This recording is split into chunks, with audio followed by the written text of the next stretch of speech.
What is going on, dudes? This is Vapor the Gamer, and welcome back to another episode of Vapor Reacts. So, as per high demand, we're checking out the newest installment to the Game Theory series. With the release of the brand new Five Nights at Freddy's book, Bunny Call, MatPat has dug deeper into the FNAF lore through that book and has solved the identity of Golden Freddy, or identities, as it says in the description. It's time to uncover the souls, plural, stuck inside Golden Freddy. So let's get it. Everything will be linked in the description down below so you can check everything out for yourself. Okay, along with the Game Theorist channel, please go subscribe, put the bell notification on for more FNAF lore. So I'm gonna click play on this bad boy. In 3, 2, 1, boom. We're at the emergency room.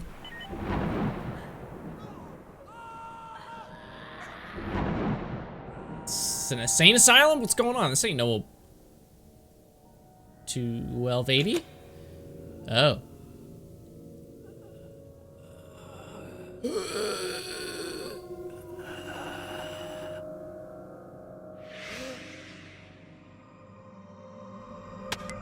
Oh, snap. Get the big boy smack. What? Was that his soul?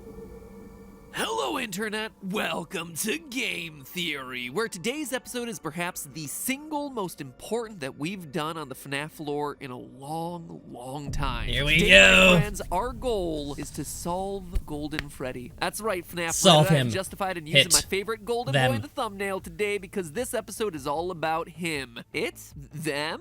Which, I gotta be honest, is probably a good thing because I'm running out of ways to make old Yeller over here look interesting in a thumbnail. I mean, the dude's only got like 2 decent quality images in the entire 6-year history of this franchise. That's Say what super you will true. about milking this franchise dry. We've milked that image dry. If Yeah. only every other character in this franchise was as clickable. But seriously, with the recent release of Bunny Call, Here we the go. 5th Fazbear Fright Which book, I have not think read. we have enough information now I haven't to read finally put any of together the newest a books. quasi-definitive answer on who is in that iconic golden suit, which, gotta be honest, is like the It's Bendy, biggest right? I mystery knew to it. me in this franchise at this point. Solving this one is like obtaining the first of 3 massive holy grails when it comes to the lore of this franchise. But in order to do it, we're gonna have to look at the games, the books, and the spin-offs, and by the end, we'll have ourselves an answer that not only fits with the established lore of both game and book, but also an answer that satisfies pretty much everything about this character. An I hope answer so. that irons out all the wrinkles and frustrations that I've had when concocting past theories about this guy. All right, let's get into Also it. just picks a little bit at the scabbed over wound of a past theory, poking it just enough that it might get infected. So, are you ready to have your mind blown? Are you ready to finally have the answer to this mystery that has been 6 years in the making? Well, then let's begin with the Stitch Wraith. For those of you who've missed it, the Stitch isn't Wraith about story Golden is Freddy. happening in small Stitch chunks Wraith. at the end of each Fazbear Fright kid. book. It's kind of like an MCU post-credits teaser minus the color-shifting Thanos. It's about an animatronic suit pieced together from the haunted spare parts of various toys and robots, given life through the power of human agony. Now that it's alive, the creature is wandering the Human city, agony. collecting more haunted toys and killing people with its zappy hands, sucking their bodies dry and making Palpatine. them cry oily black tears. And up to this point, that's pretty much all we knew about this monstrosity. Lead me to conclude that the reason we're meeting this thing is to prove the existence of Remnant and how it works via negative human emotions. That Maybe looks set him like up a as the silver new ingot. villain for that upcoming I don't game think that's security breach. Remnant. Or, at the very least, that's what I thought. But oh no, dear theorists. The No. Stitch Wraith is far more important than we could have ever imagined. In the epilogue of book number 4, Step Closer, we meet Andrew and Jake, the 2 souls who find themselves trapped inside the Stitch Wraith. That's and me! the conversation that they have when they first I'm meet Jake. starts to give us some of the lore drops that we have been waiting years to hear. Quote from the book: "Now Jake was inside a metal thing. He didn't know enough about anything to understand what it was, but he did know that he wasn't alone. He was sharing this strange place." "Oh, hi," Jake said. "I'm Jake. Who are you?" "I'm Andrew." The child's voice was rough. He sounded a little like a boy Jake used to know in school, a boy who was always talking back to the teacher and getting himself in trouble. Jake thought Andrew sounded angry. Very angry. End quote. We're told that even Okay. though both their souls are infused into the same endoskeleton, Jake is the only one able to move the Stitch Wraith's body. He's Oh. also the only one capable of seeing the outside world. Andrew is blind to it all. It's kind of like those 2-man horse costumes. You never want to wind up being the butt in those things, No. especially on Chipotle days. It's no wonder Andrew's so mad. I'd be too if I was forced Fart to in the spend an face. eternity looking at someone else's soul butt. However, it's when they start talking about their former lives that things start to get Imagine. really interesting. Quote Okay. again, my memories are kind of fuzzy, Jake said. Fuzzy, yeah, so are mine, Andrew responded. But I do remember wanting to get back at someone who hurt me. I Ooh. think I attached myself to him. I got into his soul, made sure he couldn't move on when he should have died. I remember Ooh. I wanted him to suffer, the way he made me suffer. I remember they tried to kill him, but I wasn't gonna let him go until I was ready. With a story Very like that, you angry. could almost say that Andrew is a spirit wanting revenge, a literal vengeful spirit, perhaps. Now, loyal FNAF theorists have an idea of where this is all going, right? Yep. Back when Ultimate Custom Night first came out, we theorized that the entire game was William Afton trapped in a fiery hexscape, a constant cycle of torture and torment at the hands of his past victims. Or should I say one victim in particular, the spirit of Golden Freddy. Sure, he was called by many names, the one you should not have killed, the vengeful spirit, but in the end, by doing the impossible of that game and beating 50-20 mode, it's revealed that Golden Freddy lingers on, twitching with rage, refusing to move on into his afterlife. And here, Andrew is pretty much confirming exactly that. Sound the party The horns for vengeful children spirit.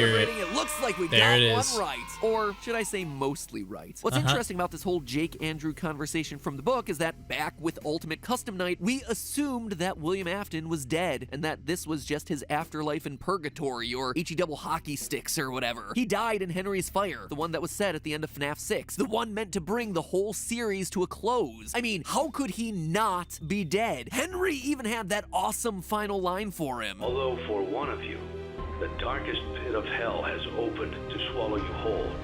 So don't keep the devil waiting, old friend. You don't just survive one-liners like that. And yet No. here, Andrew says that he was actively keeping his killer alive against everyone's attempts on his life. So does that mean that Afton is still... No. No. I always come back. He attack, he protect, he always come back. But just because William may have been kept alive in the book lore doesn't memes. necessarily mean that he was left alive in the game lore too. Well, it shouldn't, but I think it does. Fast forward to this month in our newest book, Bunny Call. What was originally supposed to be the 5th and final installment in the Fazbear Fright series. A literal 5 books at Freddy's. Until of course it got extended and now we have ourselves the bonus 6th and 7th night books. And while the first 2 stories in this new book are interesting and certainly worth talking about on a different day, it's the third one, The Man in Room 1280, that ties into our Golden Freddy mystery today. That's why it was Stop me if 1280 you've at heard the this one beginning. before. It's about a mysterious man in a hospital, burned well beyond the point of death, and yet somehow he remains alive. Quote from the book. The man had no face. A hole in his skull indicated where his nose used to be. Dark,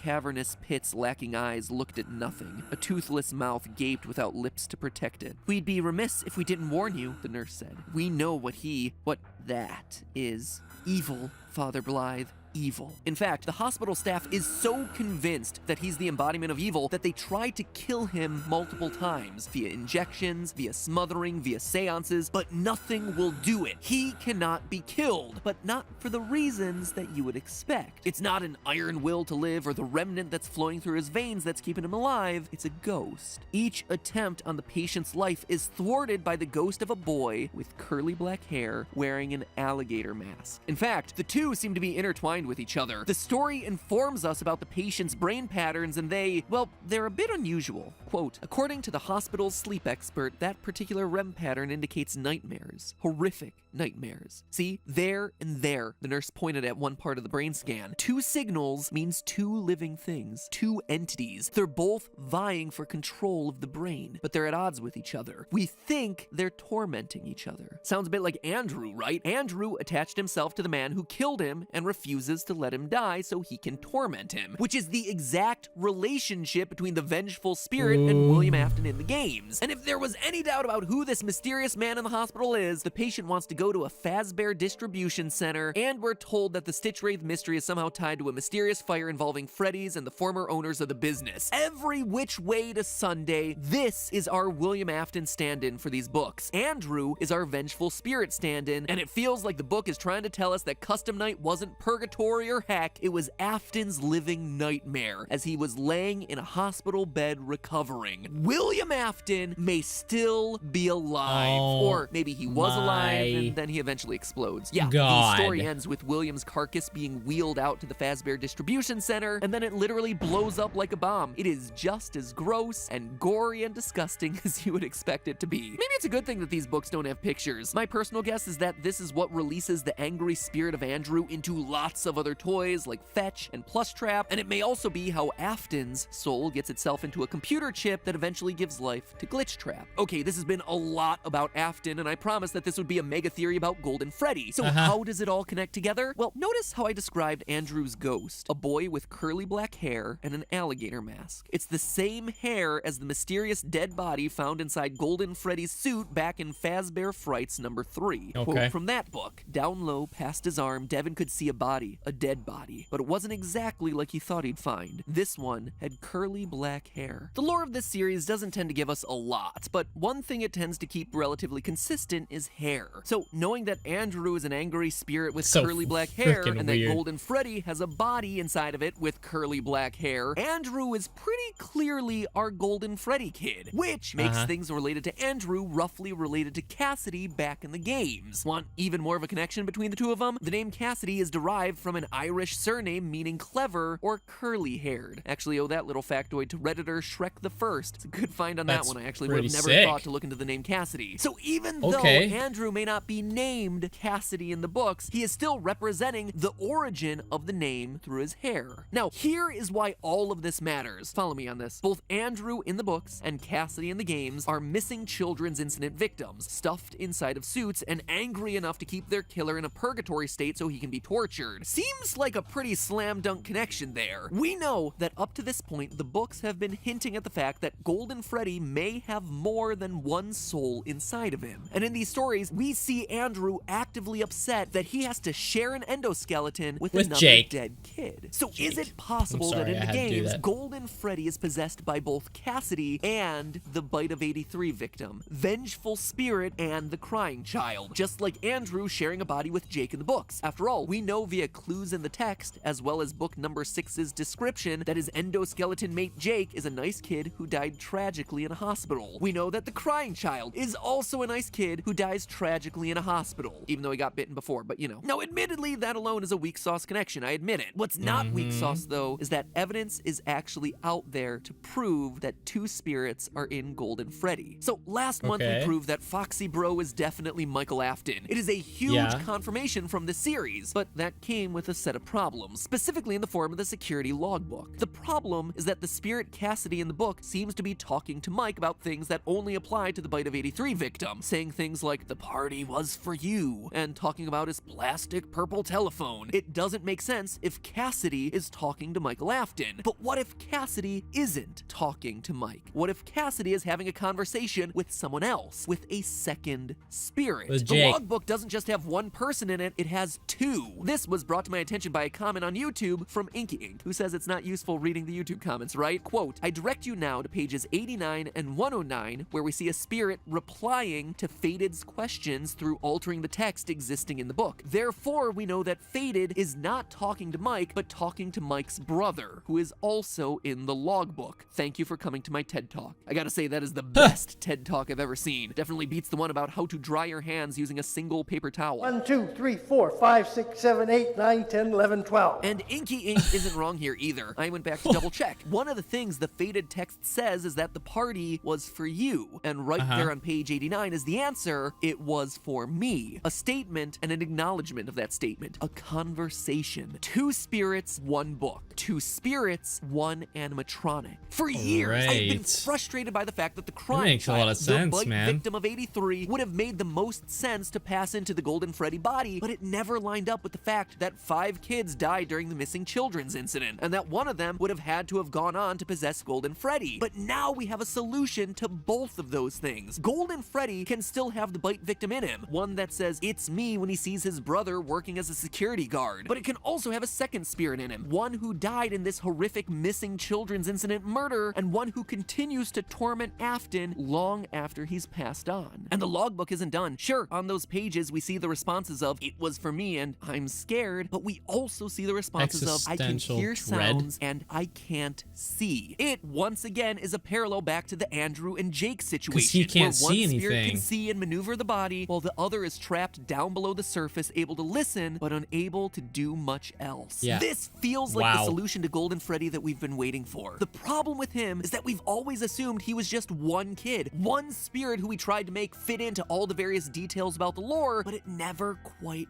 worked. And that's because it would never work. In reality, you always needed two entities. One, sensitive and kind, a younger brother looking for peace, and one, the victim of a brutal murder, violently eager for revenge. And here's the real twist, my friends, that might not be all. There's one last small detail in the Stitch Wraith story that we have to keep an eye on. We learn in that story that Jake and Andrew aren't intentionally murdering people, that when they reach out to touch someone, they accidentally zap them. Jake assumes it's Andrew doing it, but he's wrong. Final quote from the book. "I just want to scare people, okay? The zap is killing them." Well, that wasn't what I wanted. So if what you're doing isn't doing what you want, maybe it's doing something someone else wants. Maybe something else is here with us. You were a hitchhiker on the man who killed you. Why can't someone else hitchhike with us? So it looks like there might be more souls involved when it comes to Golden Freddy, but that's a story for another day. And with that, my friends, it's the last book until next year. There's definitely a few stories I haven't talked about that merit another video or two, but for now, Fazbear Frights and all its numerous lore reveals have come to an end, which I gotta say I'm kind of sad about. These have been a great way to engage with the mysteries of the franchise with the slow drip coming out over the course of this year, like a book every other month. It's been a really cool release strategy. And honestly, some of these stories are the creepiest things produced by this franchise in a long time. Anyway, I guess the only thing left at this point is crossing our fingers for that new game to come out soon? Now? Alright, Scott, don't you release another game on us or anything. No? Huh, that used to work. Oh well, probably better to wait anyway. Halloween is just around the corner, and there's not a whole lot of other ways we're gonna be able to celebrate it this year. But hey, if you haven't checked out these books yet, I hope but it comes are a out fan this of the year. series, Better. then check them out I'll be using very our upset. sponsor for today's episode, Audible. Oh, it's one for thing to read freak's these sakes. stories. It's all just a theory. A game theory. Thanks for watching.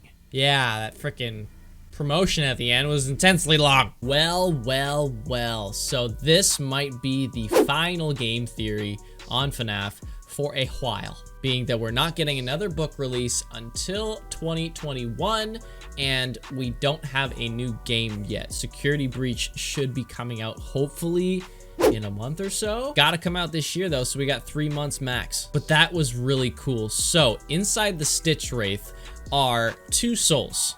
We have Jake, who is to be a nice kid who died in a hospital bed and possesses the movement and sight of the Stitch Wraith. And then the angry soul, the vengeful spirit as they're calling it, Andrew, sits down below where he can't see or do anything, but he can hear. And the fact that Andrew is the one who's possessing the mind of William and keeping him alive so he can torment the crap out of him. So we got a confirmation that the vengeful spirit, the one you should not have killed, is Andrew, which is so cool, but there is a confirmation of a second spirit possessing Golden Freddy, being that the logbooks had them talking to one another. So Jake is supposed to represent the crying child, and Andrew is supposed to represent Cassidy, the vengeful spirit, or the one you should not have killed. But there could very well be another possession in Freddy, but we're not gonna know anything about that until a new game comes out or we get some more news from the game theorists. That was another Five Nights at Freddy's game theory video done by the game theorists, obviously, titled FNAF We Solved Golden Freddy. Let me know what you guys think in the comment section below, and if you have any thoughts or comments on what we just witnessed. And everything will be linked in the description down below so you can check everything out for yourself, okay, along with the game theorists channel. Please go subscribe, check out the other FNAF theories if you haven't leading up to this point, and subscribe and put the bell notification on for when we get more new theories coming out. So tomorrow we are going to have another charity live stream. I'm either going to be playing Fall Guys, some more Henry Stickmin, or Among Us. Yes, I know you guys have been probably wanting me to play that for a long time. Got a couple buddies that might be able to jump in and see how it turns out. I've never played it, and I hope that it's fun. So like if you enjoyed, subscribe for some more videos, and I'll see you in the next one. So bye!